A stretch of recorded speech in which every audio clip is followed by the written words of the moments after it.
ఇక ఏపీ పాలిటిక్స్లో ఇప్పుడు సీన్ మొత్తం రివర్స్ అయింది. ఎప్పుడూ పొలిటికల్ హీట్తో రగిలిపోయే కోస్తాంధ్ర జిల్లాలు ఇప్పుడు పూర్తిగా సైలెంట్ అయిపోయాయి. నెల్లూరు నుంచి ఈస్ట్ గోదావరి వరకు అధికార విపక్ష నేతలు ఎవరు నోరు మెదపడం లేదు. కానీ రాయలసీమ, ఉత్తరాంధ్రలో మాత్రం పాలిటిక్స్ వైలెంట్గా మారిపోయాయి. ఒకవైపు పార్టీని ఎక్స్పాండ్ చేసేందుకు టీడీపీ ఆపరేషన్ స్పీడ్ పెంచితే, మరోవైపు తమ ఉనికి కాపాడుకునేందుకు వైసీపీ సర్వైవల్ బ్యాటిల్ చేస్తోంది. దీంతో రోజు కేసులు, అరెస్టులతో సీమ, ఉత్తరాంధ్ర భగ్గుమంటున్నాయి. మాజీ మంత్రి సీదిరి అప్పలరాజు ఎపిసోడ్తో మొదలైన రగడ ఆలూరు ఎమ్మెల్యే విరూపాక్ష, మాజీ ఎంపీ మాధవ్ అరెస్ట్ దాకా వెళ్ళింది. అటు శ్రీకాకుళంలో కేసులు, ఇటు అనంతపురంలో, తాడిపత్రి, ఉరవకొండలో పొలిటికల్ హీట్ పీక్స్కు చేర్చాయి. కోస్తా నేతలు ఎందుకు సైలెంట్ అయిపోయారు? సీమ, ఉత్తరాంధ్రలో నెక్స్ట్ ఏం జరగబోతుందనేది ఇప్పుడు ఏపీ పాలిటిక్స్లో హాట్ టాపిక్గా మారింది.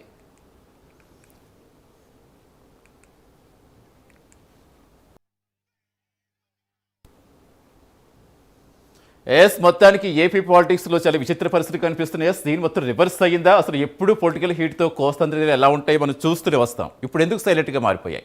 పూర్తి అనాలిసిస్ ఇచ్చేందుకు మా కరెస్పాండెంట్ సుధీర్ జాయిన్ అవుతున్నారు.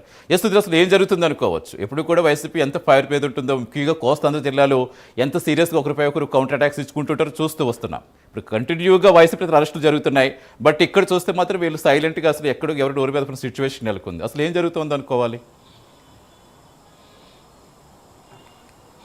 రైట్ సతీష్, ముఖ్యంగా చూసుకుంటే కనుక ఆంధ్రప్రదేశ్లో ప్రస్తుతం రాజకీయ సమీకరణాలు అయితే కనుక పూర్తిస్థాయిలో కూడా మారిపోతాయనే దిశగా మనం చూసుకోవచ్చు. అయితే ముఖ్యంగా చూసుకుంటే కనుక ఏదైతే కోస్తాంధ్రలో పూర్తిస్థాయిలో కూడా అటు వైఎస్ఆర్ కాంగ్రెస్ పార్టీ కావచ్చు, మరోపక్క టీడీపీ నేతలు కూడా పూర్తిస్థాయిలో కూడా పెద్ద ఎత్తున కూడా సైలెంట్ అయిన పరిస్థితి నెలకొని చెప్పుకోవచ్చు. మరోపక్క ఏదైతే ఉత్తరాంధ్ర, మరోపక్క సీమ కూడా పూర్తిస్థాయిలో కూడా రాజకీయాలు అయితే కనుక వైలెంట్ స్థాయికి కూడా చేరాయని చెప్పుకోవచ్చు. అయితే ముఖ్యంగా మనం చూసుకుంటే కనుక నెల్లూరు నుంచి అటు దాదాపుగా ఏదైతే తూర్పుగోదావరి కూడా ఎప్పుడు రాజకీయాలు చూస్తే కనుక హీట్గా ఉండేటివి. అయితే ముఖ్యంగా ఒకరిపై ఒకరు విమర్శనాస్త్రాలు చేసుకుంటూ కూడా పూర్తిస్థాయిలో కూడా ఏదైతే పచ్చి బూతులు తిట్టుకుంటూ కూడా పూర్తిస్థాయిలో కూడా ఒకరిపై ఒకరు పూర్తిస్థాయిలో కూడా పెద్ద ఎత్తున కూడా ప్రతి ఆరోపణలు చేసుకున్న పరిస్థితి అయితే ఇప్పటి వరకు మనం చూసాం. అయితే ఉన్నట్టుండి ఒక్కసారిగా మనం చూస్తే కనుక పూర్తిస్థాయిలో కూడా ఆ సైలెంట్ మూడ్లోకి వెళ్ళిపోయిన పరిస్థితి అయితే అయితే ఎందుకు సైలెంట్ మూడ్లోకి వెళ్ళిపోయారు? అసలు ఇన్ని రోజుల పాటు పూర్తిస్థాయిలో వైలెంట్గా ఉన్నటువంటి నాయకులందరూ పూర్తిస్థాయిలో ఎందుకు వైలెంట్ అయ్యారు ఏంటి అనే దానిపైన కూడా పెద్ద ఎత్తున చర్చ జరుగుతుంది. ముఖ్యంగా మనం చూసుకోవచ్చు, సీదిరి అప్పలరాజు అరెస్ట్ తర్వాత నుంచి కూడా పూర్తిస్థాయిలో కూడా ఏదైతే సైలెంట్ మూడ్ అయిన పరిస్థితి అక్కడ ఉందని చెప్పుకోవచ్చు. మరోపక్క మనం చూసుకుంటే కనుక రాయలసీమలో అయితే కనుక వైలెంట్ దిశగా అయితే కనుక పూర్తిస్థాయిలో కూడా రాజకీయాలు నడుస్తున్న పరిస్థితి ఇక్కడ మనకు కనపడుతుందని చెప్పుకోవచ్చు. ముఖ్యంగా ఇటీవల నిన్న దినం కూడా గోరంట్ల మారవ్ కావచ్చు, అలాగే ఆలూరు ఎమ్మెల్యేకి సంబంధించినటువంటి ఆయన కావచ్చు, మరొక వీళ్ళందరూ కూడా పుస్తకాలు చూసుకుంటే కనుక ఏదైతే రాజకీయాల మూడును అయితే కనుక వైలెంట్గా చిత్రీకరిస్తూ కూడా పూర్తిస్థాయిలో కూడా బయటికి వెళ్తున్న పరిస్థితి అని చెప్పుకోవచ్చు.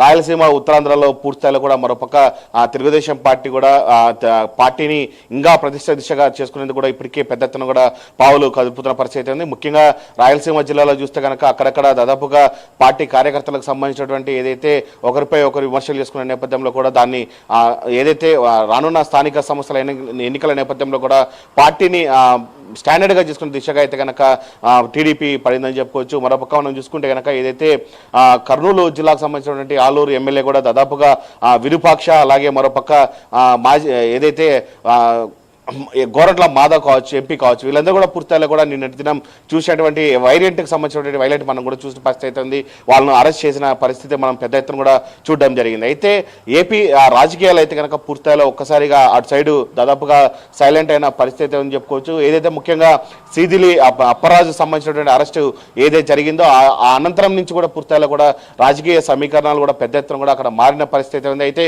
ఎవరైనా ఏం మాట్లాడినా కానీ పూర్తిస్థాయిలో అరెస్ట్ చేసి ఖచ్చితంగా జైలుకు పంపించే ప్రయత్నం చేస్తారని అక్కడ ఉన్నటువంటి నేతలు ఒకసారిగా తెలుసుకున్న పరిస్థితి అయితే మనకు కనపడుతుందని చెప్పుకోవచ్చు. మరోపక్క శ్రీకాకుళంకు సంబంధించినటువంటి వైసీపీ నేతలు కూడా దాదాపుగా వాళ్ళపైన కూడా అనేక పెండింగ్ కేసులు కూడా ఇప్పటికే ఉన్నాయి. ఆ కేసులకు సంబంధించినటువంటి దాంట్లో కూడా అక్కడ ఉన్నటువంటి వైసీపీ లీడర్లు కూడా పెద్ద ఎత్తున కూడా టెన్షన్లో పడిన పరిస్థితి ఉంది. వాళ్ళు కూడా ఏం మాట్లాడినా కానీ ఎటువంటి కేసులు పెట్టి లోపలికి పంపిస్తారన్న దానిపైన కూడా వాళ్ళు కూడా అయితే కనుక పెద్ద ఎత్తున ఆందోళన ఉన్న పరిస్థితి అని చెప్పుకోవచ్చు. అయితే టోటల్గా ఏపీ రాజకీయాలు అయితే కనుక ఒక్కసారిగా సీన్ రివర్స్ అయ్యి దాదాపుగా మనం చూసుకుంటే కనుక అటుపక్క ఏదైతే కోస్తాంధ్ర సైలెంట్ అయిన పరిస్థితి కనపడుతుందని చెప్పొచ్చు. మరోపక్క ఏదైతే సీమ, ఉత్తరాంధ్రలో కూడా దాదాపుగా వైలెంట్ అయిన పరిస్థితి రాజకీయాల్లో అయితే కనుక పెద్ద ఎత్తున చర్చ జరుగుతున్న పరిస్థితి కనపడుతుంది మనం చెప్పుకోవచ్చు. Satish, right, thank you Sudheer.